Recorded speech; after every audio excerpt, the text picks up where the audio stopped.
आज एक मित्र सहज बोलता बोलता म्हटला की माझ्या मोबाईलमध्येच का साधारणपणे 5,500 ते 6,000 कॉन्टॅक्ट्स आहेत आणि त्यातले बऱ्यापैकी पॉलिटिशियन्स पण आहेत.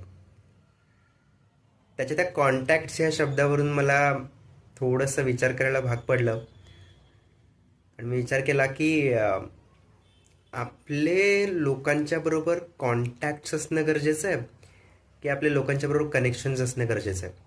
म्हणजे समजा माझ्या फोनबुकमध्ये असतील किती का नंबर असेल ना, पण त्यातले किती लोक असे असतील की ज्यांना मी खरंच मला गरज पडली आहे किंवा माझा काहीतरी पडता काळ सुरू सुरू आहे आणि त्यावेळी मी त्यांना फोन लावून बोलू शकतोय की अरे मला मदतीची गरज आहे, किंवा नुसतं मला व्यक्त जरी व्हायचं असेल तर मी त्यांना फोन लावून बोलू शकतोय की माझ्या आयुष्यात असा असा प्रॉब्लेम सुरू आहे.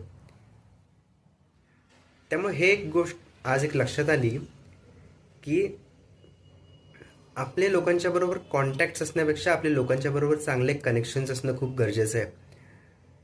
तर आज या ठिकाणी तुमच्यासमोर हीच गोष्ट मांडायची होती. तुम्हाला नक्की याबाबतीत काय वाटतं ते खाली कमेंटमध्ये लिहून नक्कीच कळवा. आणि वेळात वेळ काढून ही रील बघितल्याबद्दल मंडळ आपलं मनापासून आभारी आहे. धन्यवाद.